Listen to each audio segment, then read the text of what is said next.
that I didn't have to do I didn't have to do many patient kind of contact hours. But if you do kind of apply separately as its own graduate school portion, you will have to gain kind of like get those however many hours that they want you to get for PA school. So sometimes it can be upwards of 2,000 hours. So then you're kind of forced to take a little bit of a gap year and do those like patient contact hours, whether it's working as like a PCT, an EMT, anything else that is relevant to kind of like the medical field where you're in contact with patients, to gain those 2,000 hours, because I mean, that's a ridiculous amount.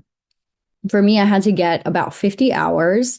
I had to do some volunteer work, and then I did kind of go through a little bit of an interview process to enter the PA program. Um, During the undergrad kind of time that you guys are in right now, studying was definitely a culture shock for me. I mean, high school I thought was very easy, and then all of a sudden I get to college and it's just like, what the heck did I do wrong? Like everything was very difficult. Hofstra's PA program generally, the biology department generally is extremely notorious for being absolutely difficult for no reason, and definitely weeded a lot of people out. But we got through it. I had to maintain a very high GPA. I believe it was 3.3 in science classes and then 3.3 overall with all the rest of my classes, electives, liberal arts, whatever.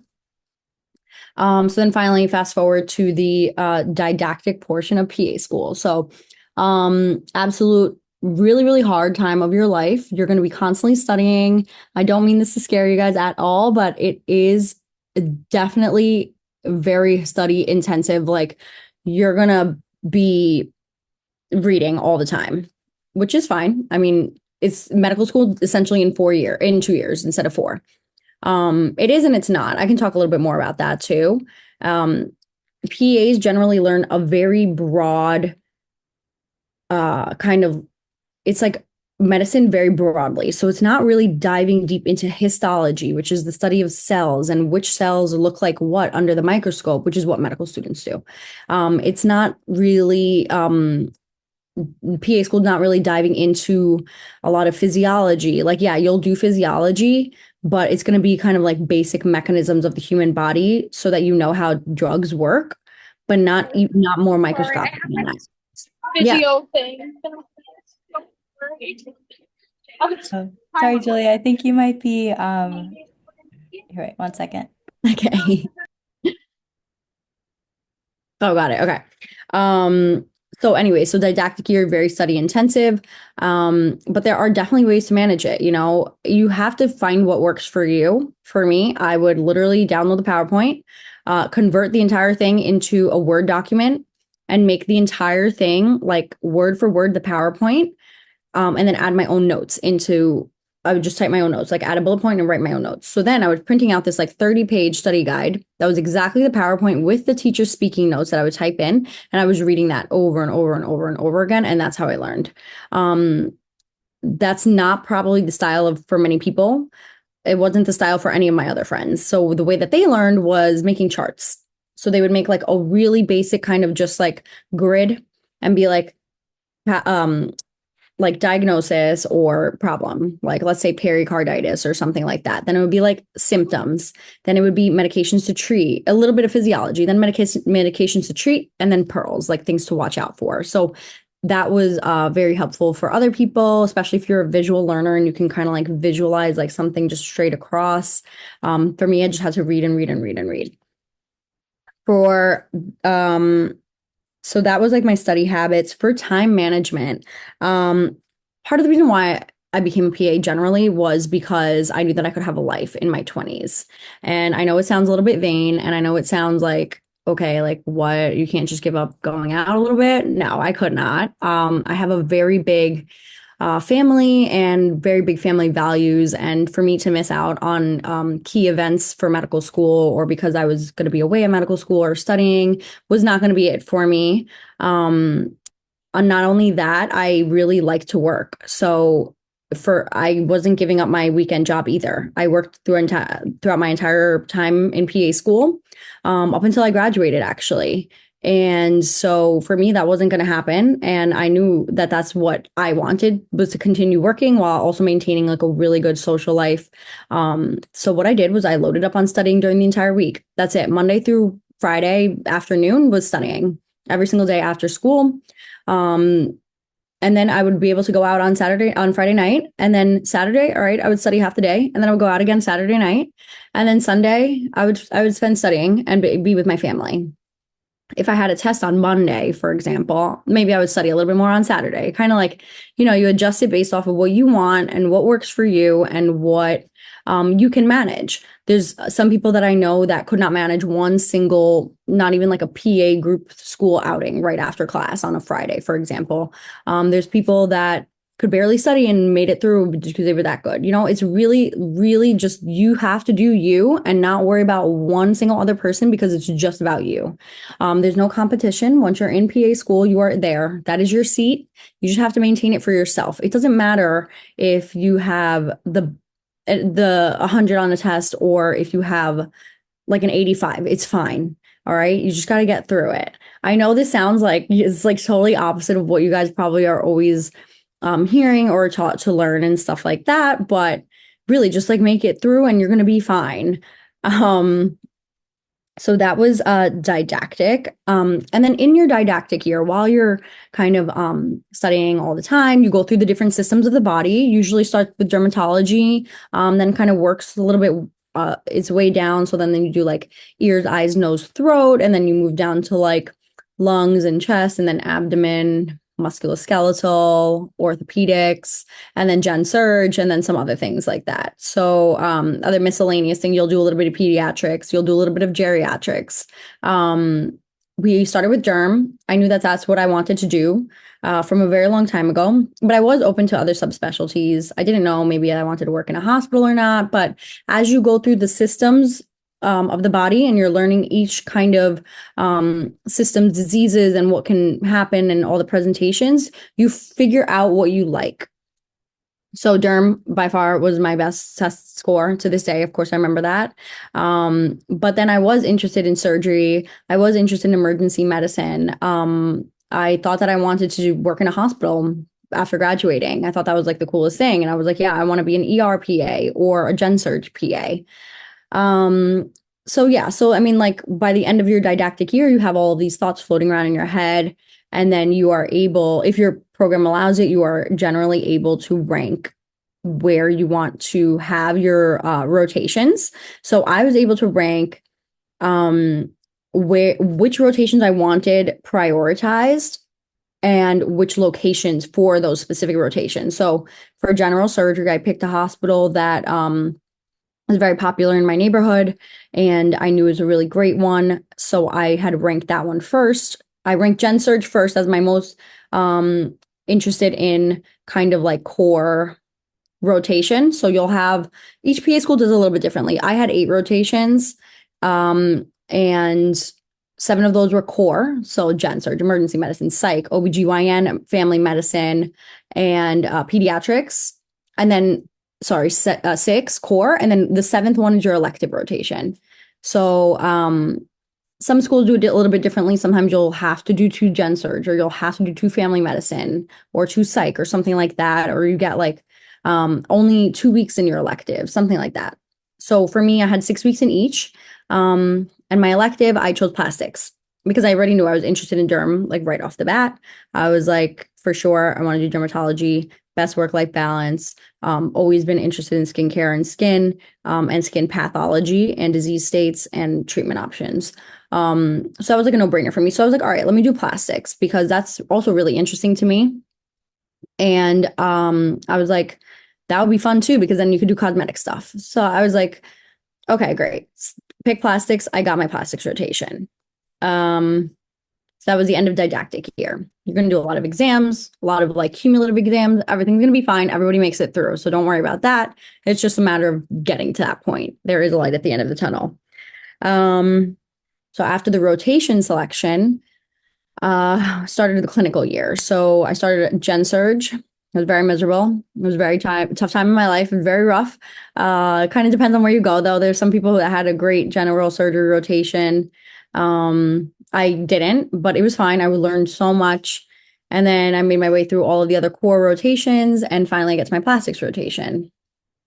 So we did a lot of reconstructive surgeries in that rotation, a lot of hand traumas and hand recons, and then a lot of just cosmetic stuff, cosmetic body stuff. So more like breast and abdomen, and liposuction. And then office hours, the doctor always did kind of like some injectable stuff, like Botox filler, all the fun stuff that's like really just like straight up just fun. So I guess she liked me a lot. So she said, when you are ready to apply to your job or find a job, reach out to me. I would love to have you here. So then I go through the rest of my rotations and then I entered my master's semester. So that was like my research semester, I'm sorry. So that was the last bit of the master's portion. So now it was like September. I'm all done, literally, like I'm done, done, done. I'm just taking some cumulative exams now and figuring out my master's research project and got through that.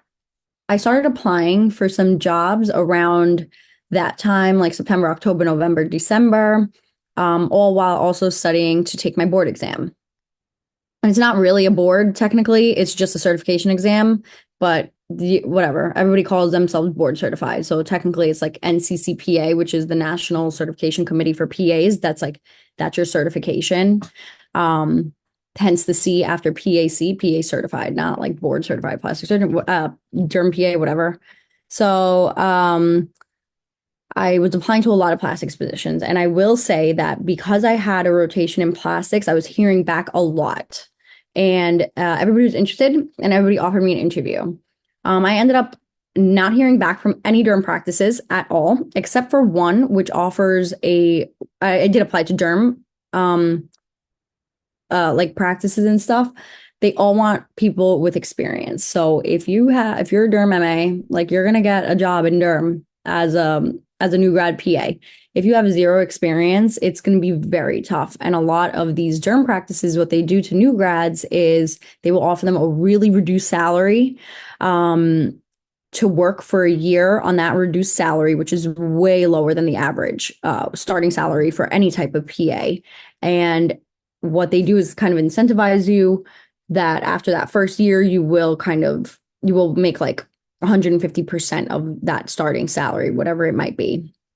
So you do make your way up there afterwards, but that first year is definitely like a hurt, especially if you have student loans and you're paying that off. So a lot of students won't go into, or new grads won't go into like derm like that, and some will. I know a lot of people that did, and I personally rejected that offer because then I was like, you know what, let me just go into plastics because I can do the injectable stuff that I want to do and treat some skin pathology and skin cancers at the same time as doing surgery, which I originally wanted way back when. So it was a really cool kind of blend of hospital life where we were doing operations 3 times a week about, and then office hours where I could just kind of go in like a 9 to 5, which was nice. So that's when I started working there. It was great. I learned so much, although I will say that being on call kind of got a little bit tiring, even though I just turned 26. And so I've been working as a PA for 2.5 years, but being on call definitely got tiring and it got old really quick, especially because it's not my practice. It was, like I'm sacrificing sometimes every single day to go see this patient that was some type of plastics emergency, for example, or a hand trauma, and I'm seeing them every single day after hours, after any surgeries that I already had to do in the morning with the surgeon. You're expected to kind of go and do that. So it was just becoming like 15-hour days sometimes. And so I left plastic surgery and I went straight into cosmetic dermatology, where I've been working since April. So on my 2-year mark in plastics, like I said, I was leaving, and I basically leveled up and I did what I've been wanting to do originally. So now cosmetic derm is my life and it is so much fun. No surgery, no call. Yeah, I say a little bit late. Like I got home less than an hour ago, but it's fine. It was great. It's such a fun field.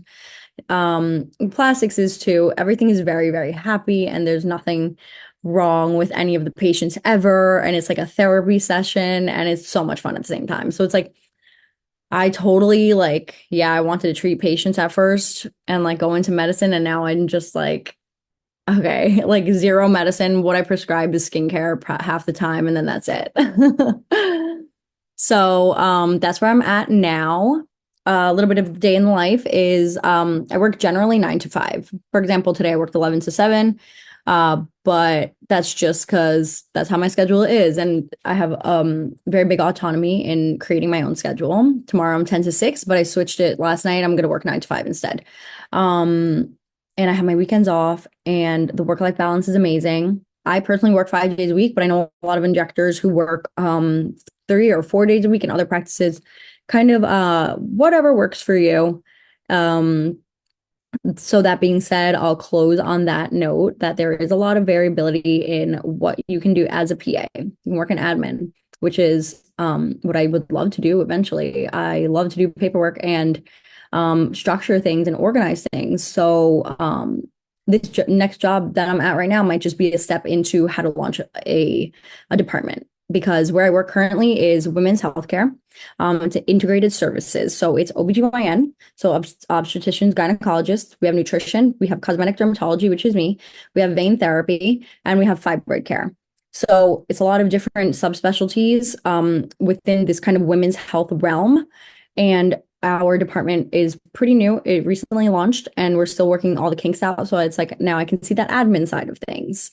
Um, as a PA, you can work in insurance, you can do telehealth, you can work from home half the time if you wanted to, doing virtual consults and calls. So there is a big variability on what you can do, and it's really cool. And I actually recently started, actually last year, I started adjuncting at my old PA program. So I grade all the PA students now on their oral exams and their kind of physical examinations, and I'm doing that next week. So yeah, there's like a lot of stuff you could do, and definitely a great career field. I wanted my sister to go into it. I wanted my brother to go into it.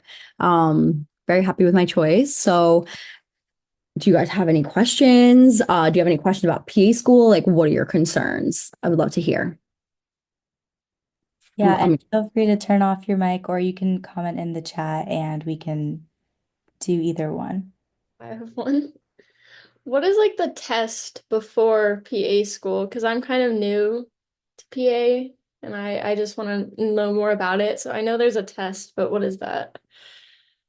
So I don't know if there's an actual exam, but the CASPA, I think it's a CASPA, it's this application where you'll kind of get all your undergrad credits, you'll get all of your experience and stuff. And it's this online big application, kind of like there's not like really a, per se an MCAT unless they changed it recently, which I'm not sure about, but there's not really like an MCAT how it's for medical school entrance. There's not really a PA school exam. I believe that you just have to have all of your prerequisites from undergrad and all the adequate ones, as well as like any additional kind of requirements that any specific PA program would ask for. So I know like Hofstra asks for like 1,500 or 2,000 hours. So you have to like prove that with documentation and stuff like that. It's like this huge online portal.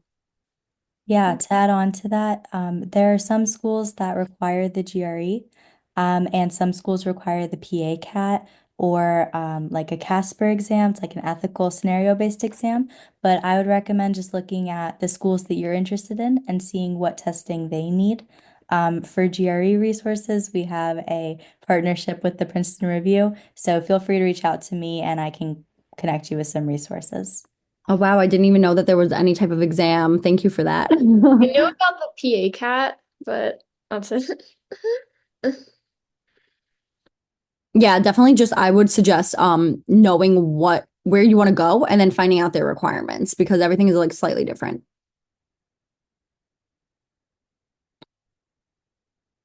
I had a question. Um, I know you said you like were able to balance like studying and then also family time.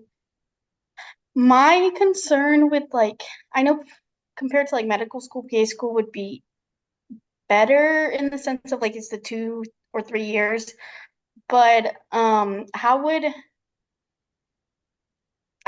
like your peers that might not be able to like would they go like out of state and like so that they don't like disappoint their family for not going to every single event so they could like focus and then go back home or like how do they manage like friendships, relationships, like and That's a good school. question. And school at the same time. Yeah. So, I mean, being out of state, I will say, it kind of depends on like where you want to live also. Like, let's say you get roommates that are also PA students. You're kind of like in that environment of studying. So it makes it easier that way. So when you're around like people, it does make it easier. Let's say you're going and dorming at like a frat house, basically. You're never gonna study, you're gonna be obligated to kind of go out all the time. It's like what you know yourself the best and you know which environment you thrive in. So if you know you're going to get distracted by people constantly being out and around, out and about and around you, disable your Instagram for the week, or put your phone always on do not disturb. If you know that you can kind of manage it, you just look at your schedule and you plan ahead. And you're going to study on this day from this time to this time. It's all very, very manageable. As far as like moving out of state to kind of get away from like your family in the sense that you don't want any distractions. I don't think that anybody did that I know of that, and we did have a lot of out of state students. I just know that for Hofstra is a really good program, especially right now they're getting even better. So I think it's like people didn't want to pass up that opportunity. I believe they get like thousands of applicants a year and it was just like my class of 60 people, so it was and half of those were direct entry like me. So it was very, very competitive to get into, and I think that's why we had so many out of state people. Whoever got in was like, yeah, I'm going.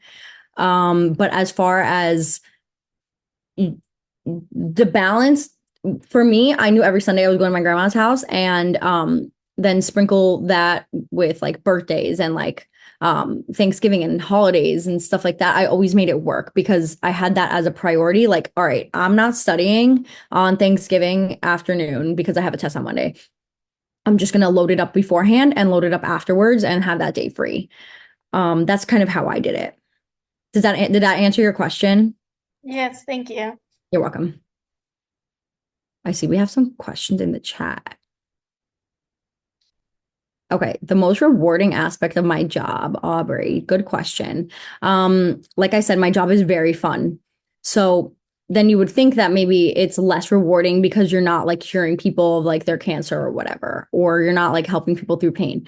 But it actually is so rewarding to help somebody gain their confidence back through just a little intervention. Like let's say somebody's like, I know this sounds so vain, but let's say somebody's like, I hate, like my profile or something like that. And it feels unbalanced. And I feel like my chin and my nose are too big. And it's like just a little bit of lip filler will help balance out that profile. And then that patient is immensely more confident.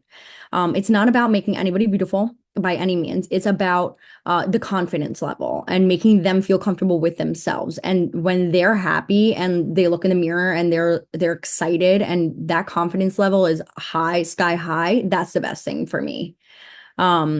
Not about like making somebody look like a Russian bimbo or something like that, or sorry, like, but something, you know what I mean? Like, I'm not here to make anybody look crazy. I'm here to accentuate what they want and just bring them to that next level of themselves and being better. Sydney asked, what are some of the pros and cons of the direct entry program you were in? Okay, so some of the pros, definitely pro is that it was quick.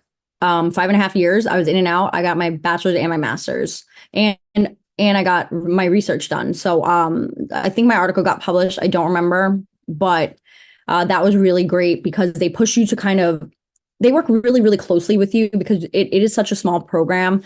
They push you to kind of do your best and everybody's like on top of you. All your advisors are great and just like helping you through the research program. So like that's like a benefit and a plus. Like I've always been able to kind of use that as a talking point. And people are always impressed. Like potential employers are always impressed in my research project. I would say some of the cons, I don't have any cons, honestly. I do think that, yeah, it could have been like a little bit more structured, but can't any program be a little bit more structured? Were they too on top of me sometimes and I just wanted to be left alone? Yes, I think that's what was one actually a big con. They wanted to know everything about your life. Like if you were missing a rotation for any reason, like let's say you have like something going on health wise, they need to know every single aspect of that. And I just think that that was a little bit too excessive. Yeah, it's relevant. But also what is relevant is to tell them that you have something going on and that you're going to need a couple of days off, and that you'll remake up those days somewhere else in the schedule, in the program, whatever. Not that they needed to know every single little detail about your life. So I feel like that was what was excessive about my program. Also, some cons were, I mean, I can't really blame them for this. I was a student during COVID. Half of my didactic year up until, so from September to March was in person. Great. I'm learning great. I'm going home on time.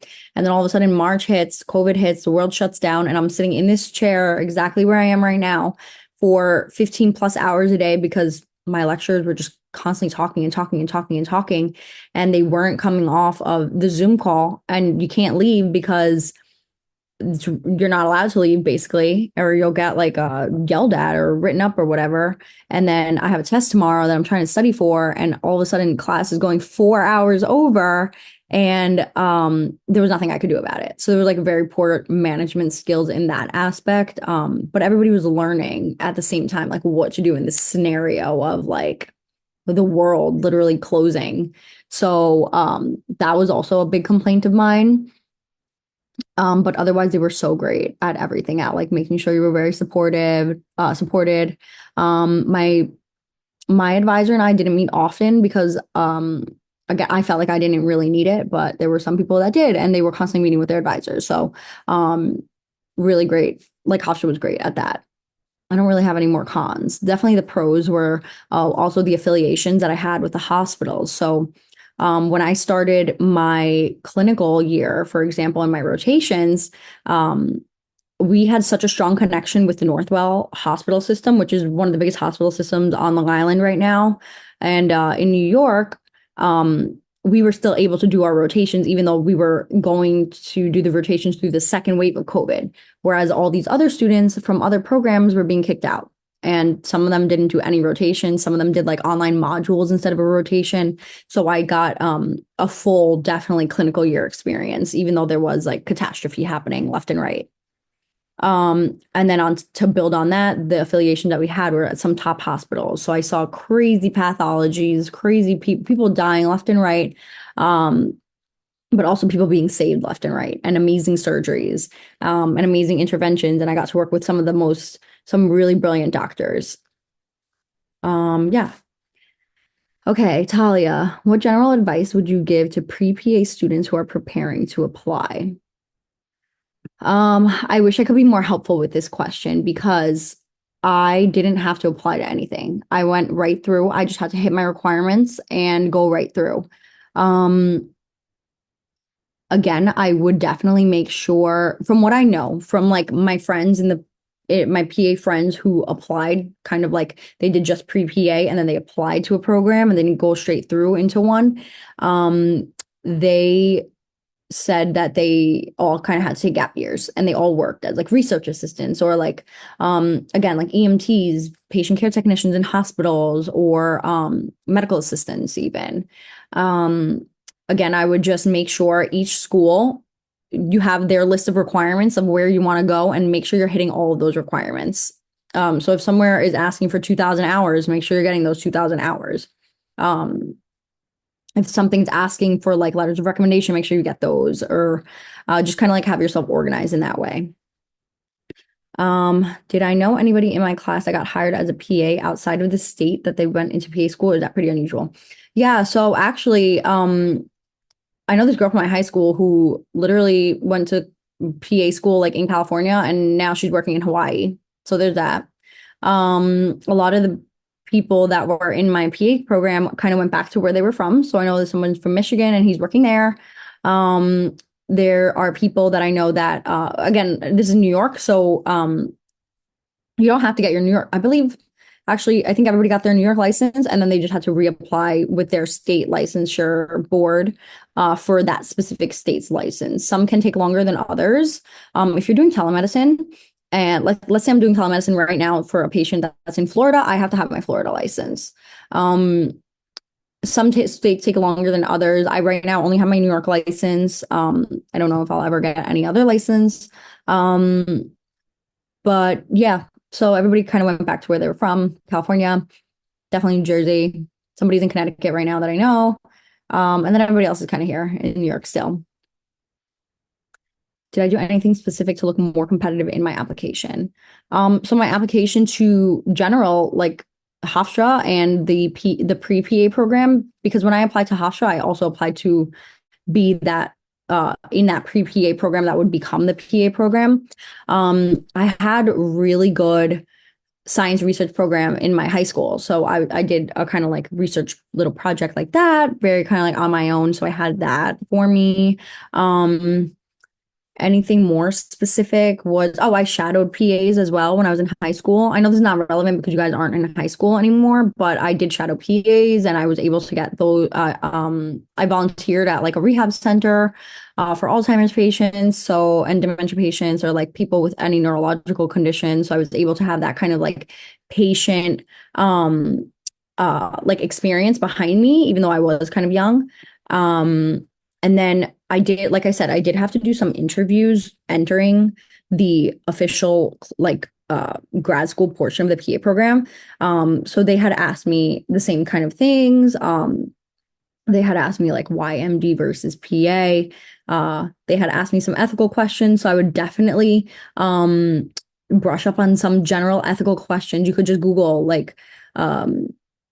of them that they asked me was like, if you saw a student cheating during an exam, what would you do? And then you gotta like just answer and like like hope to God that they're gonna like accept that answer. So it's like some ethical, I would brush up on ethics, bioethics, and what else did my work history prior to being like full-time in PA school.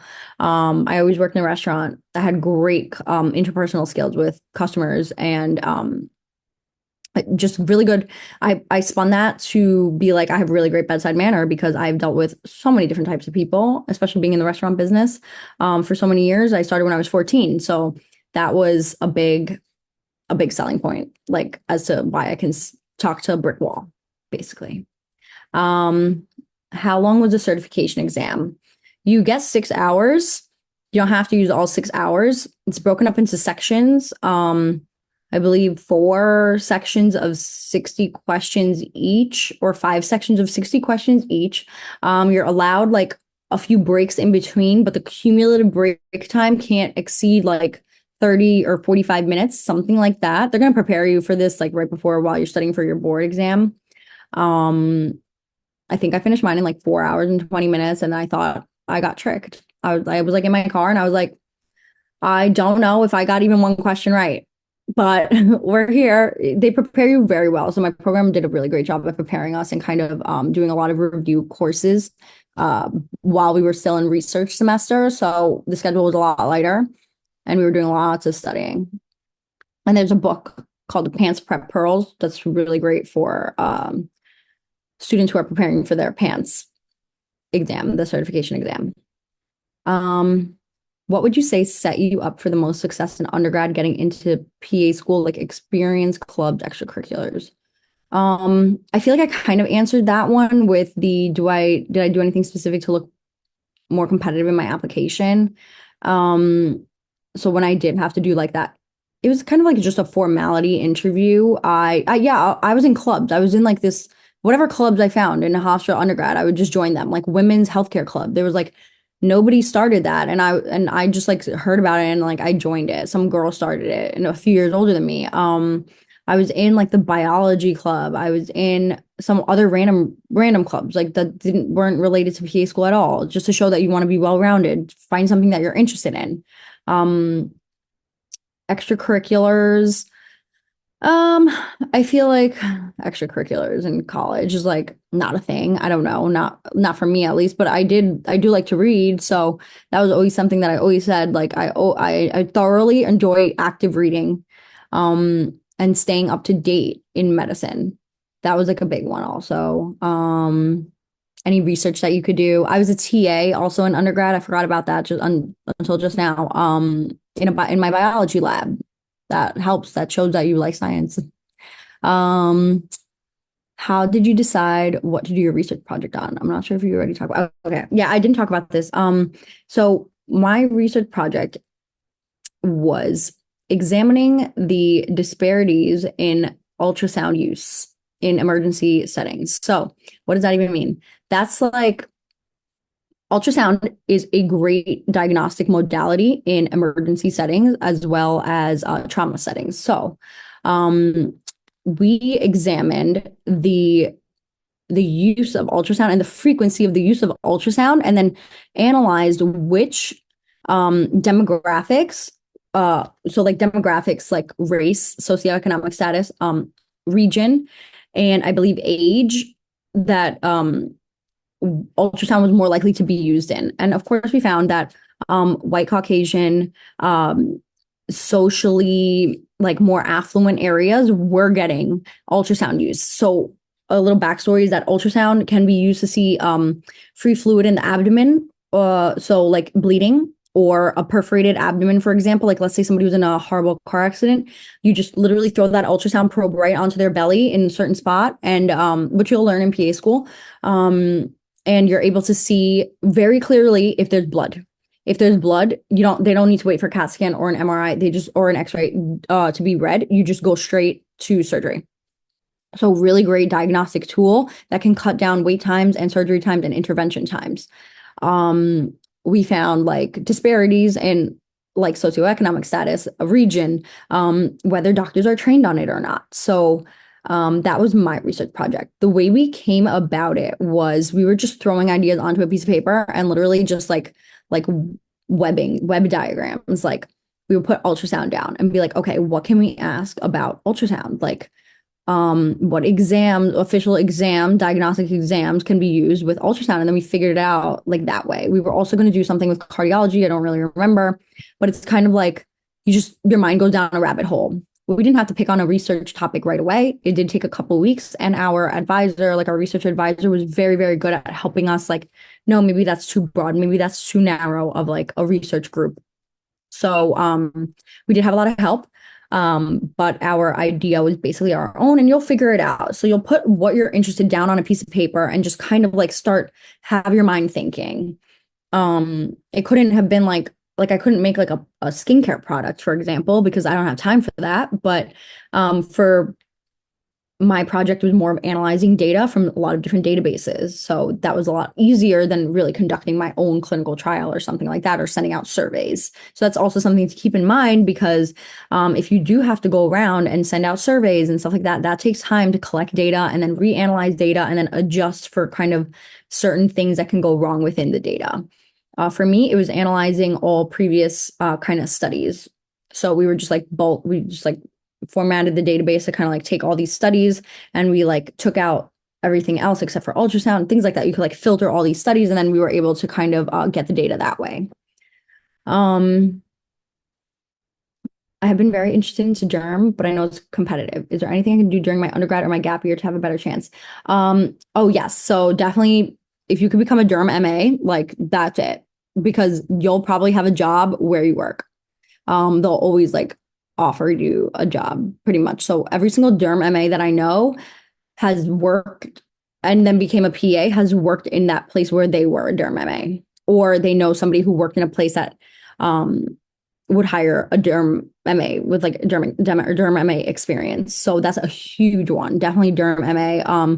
Or if you know anybody, like anybody that knows a dermatologist, just ask to shadow and get really close with them. They will likely, and then learn a lot, and they'll likely hire you. You have to be in that field to be hired. Very, very competitive. I would say that is the most competitive out of everything. I don't know. It's crazy because derm, they're seeing patients every 5 minutes. Like it's wild. In a conventional derm office that does medical derm, every 5 minute turnaround is absolutely, it's insane. It's like 70 patients a day. Got to be really fast paced. You got to already know what you're doing. There's no time to train. Can I explain residency more? Do you have to move away again to a different place? So so residency is generally for medical students. After they graduate and become doctors, they have to do residency. Residency, from what I know, is you have to match. So you basically do your whole all of your exams that are required of you in medical school and to graduate from medical school. And then based off of kind of how you do on those exams is where you get matched for your residency.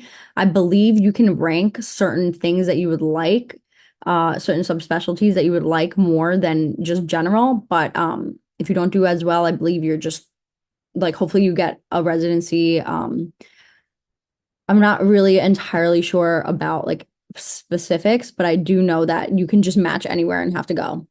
Or you just decline that residency and try again for the next year. So, like MD residency is a little bit iffy. However, there are PA residencies where a lot of PAs now, to further their education after graduating from a school, will kind of apply to this residency program where they're full-fledged PAs, fully treating patients, but they are just in this certain subset of the hospital or the program that they're in, and they will just learn a lot more. I think that their salary is a little bit lower, but the experience that they gained during that one residency kind of like period or that little program that they're hired for is really exponential, and then they can parlay that onto their next job and get go really high in their career.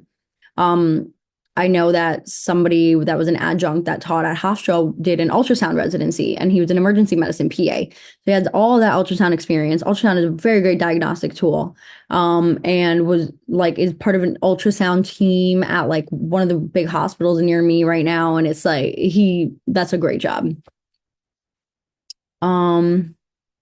You said I didn't enjoy Gen Surge. Oh yeah, oh my God, Gen Surge. That was horrible.